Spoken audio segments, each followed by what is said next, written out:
So joining me now is my new friend, although someone I met before and I've always been a fan of, Coach Linda Blade. She's a kinesiologist, the head of Athletics Alberta, an author, and an advocate for sex-based rights. I guess it started in sports for you, but it spilled over from that. We were at an event with April Hutchinson over the weekend, and I thought, as I was talking to you, I thought, man, I would read an autobiography by Linda Blade. And so I Yeah, I've had had quite a life. I had to talk to you more, but let's talk about the most top of mind thing. Yes, So yes. what's happening in Alberta with our premier Daniel Smith, I think exhibiting the common sense position on the best way to both foster inclusion but protect the rights of women and girls, but also boys and men. Yes. Yes. Well, okay. First, just a small correction. I should have told you, I'm no longer president of Athletics Sure. Alberta. Yeah. That was about a year ago. I moved on because I was doing something with Conservative Party of Canada, and I needed to change arenas, so to speak. But anyway, so yes, with respect to Premier Daniel Smith, I think she has woken up earlier than other premiers, although, Premier Higgs in New Brunswick and Scott Moe, like they all indicated they were concerned about the children. But as far as women's sports, Premier Daniel Smith should be congratulated for being the first premier to literally come out and say, we understand there's a competitive advantage that men have in women's sports, that male bodies have in women's sports. And so we need to start working on guidelines in Alberta that draw sex-based boundaries around sports so that every sport has at least one category that's female only.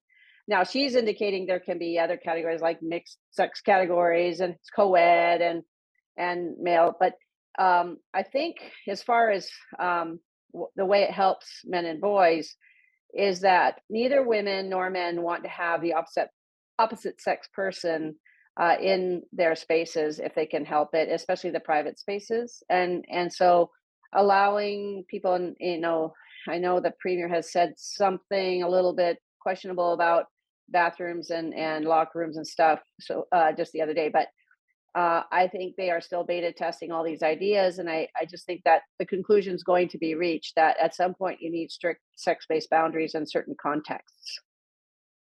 Now, you and I were talking that you were sort of one of the first people to Hmm. sound the alarm bells. I don't think you had a crystal ball. I think you have a crystal mind. And I think a lot of it has to do with your background in kinesiology. I mean, you're an expert in the Hmm. mechanics of the human body. And yet, Yes. when you were first raising these issues, you were sort Hmm. of being told to, it's never going to be Yeah. as bad as you're telling us it's going Yeah. to be. What was that like? Well, it was surreal, I guess. When I first woke up to it, I was president of Athletics Alberta, and I was sitting at a national meeting where all the presidents of the provinces were sitting around a table in a meeting room, and we were based. This was 2018, and we were basically told, our new policy is going to have to be that anybody can self-identify that. And to me, and of course, I asked about it. It means any male, no matter the age, can self-identify into women's sports, the girls' sports, girls or women teams or races. And you know, I told them, I said, guys, we know the truth. Look at any record, Olympic, world, national, provincial, school record. We all know the difference between male and female. And all you're doing here is saying that if you're going to allow a male, to self identify into women's sports, what you're saying is you're going to endorse sex discrimination against women and girls in sports. That's what you're doing. And they would all, and it was the reaction that told me more than anything. They all sat down and looked at their hands. They looked down at their hands instead of saying, Linda, they could have even said something like, Linda, you have a point. But, the government says we should do this. Give me some explanation. But instead, they were quiet and they just looked down. And it was my moment of truth because I figured, okay, I'm the one sitting here speaking up and I'm one of the leaders. It's either going to be me or nobody says anything. And I knew it in that instant. I had all the background. I was an athlete. I was national champion heptathlon in the 80s. I have an international certificate in coaching for the World Athletics. I have a PhD in human biology, including development of children and youth in terms of the puberty thing. I'm a coach of athletes in 17 different sports because of my sport performance profession. And I was president of a sports association. If not me, then who? Who would be the person to actually have to speak up and argue my point?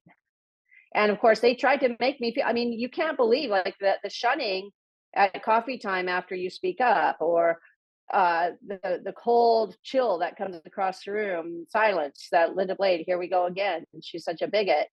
Um, it was more like that undertow. It wasn't actually overtly. Although somebody did tell me you're breaking Canadian law when you say that. If you say Alberta is going to do it differently for your association, and you're going to say if you're born male you can't you have to compete male, you're breaking the law. So I told them, okay, then prove to me, because I know the Charter of Rights and Freedoms says it's not permissible to discriminate on the basis of sex. Sex is one of those characteristics listed in the charter. So I basically said to them, well, then you prove to me how in the world we're being allowed to discriminate like on the basis of sex. And nobody could give me an answer. So I knew I was right, but it just seemed weird. And then people would come up to me quietly when nobody was looking and say, I agree with you, but if I said anything, I'd lose my job. It's always these people who act like, oh, you're so bad. And then they come up to you afterwards when nobody's looking, right? And all of that behavior, Sheila, just told me we're in this dystopian moment where nobody's really allowed to speak the truth, or that they sense that they aren't. And I don't know why it didn't affect me, because I knew I was right. So why didn't you just be quiet? I mean, I know that the overwhelming majority of people out there, regardless of their politics, know that biological men have an advantage physically over women in sport. I think the overwhelming majority of people know intellectually that no number of surgical interventions would be enough to Yeah. change someone's biological sex. I think people truly know that. Yeah. Why don't they speak up? And I guess, why were you resilient to that pressure? I don't know. I guess it was part of it is genetics. Like I have parents who are very, very on your own, speak your truth, no matter what kind of people. And I had experiences in the NC2A, and my first, I spent 2 years at University of Missouri on scholarship. Then I transferred, partly because there was a scandal at University of Missouri where a coach was abusing girls, and I was the only one as a 19-year-old and 20-year-old who stood up and spoke up about it. Um, and I learned early on that you have to stand your ground. I mean, that was a crazy situation where we'd be in a van because we were at Missouri, and every whether it was University of Kansas or Iowa or wherever we went, it was like a 6-hour van ride to that competition. And when I decided to come forward and speak up about how the coach was abusing the girls, of course, none of the girls wanted to pretend to be my friends because they were worried about the coach taking their scholarship away. Um, and so they pretended like they hated me. And then, I'd be on a 6-hour van ride where nobody would talk to me. And I went, and that yet privately, I knew they so appreciated what I was doing. But when I finally went to University of Maryland, um, within about 2 months after I started in the new school, this coach got fired. And then I had letters from countless girls on my team saying, can't thank you enough for what you did. So early on, I had a lesson about standing up for people when you have a chance. And the only reason I could speak out, Sheila, was because um, I was in the States as a foreign student, and they had signed a letter of intent that they couldn't yank my scholarship on a whim. So since I was the only foreign student with a full scholarship, I was somewhat protected. I had that letter of intent in my hand, so I was able, and so I did. And the other girls couldn't, because he could have yanked their funding. So I learned early on that You can feel extreme discomfort in a moment, but when you know what you see and you speak it, when you have your chance, there's going to be a great positive benefit in the long run. And so maybe experiences like that taught me something early on in life, that there are people in this world who will do wrong things, and they will gaslight everyone around them into thinking you can't say anything. But those who do will win the day. And I did. And and in this case, there I am, a leader of a provincial governing body in sport, and everybody, the social pressure was shut up, shut up, shut up. And I said, no, I'm going to speak, and I have my background, I have the bona fides to do it, and I will. And I did the same thing in World Athletics in 2004 or 5.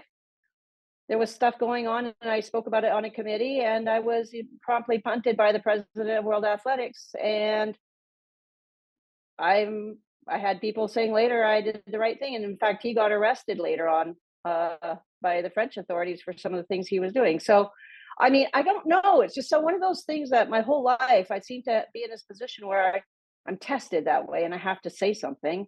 So this isn't my first rodeo.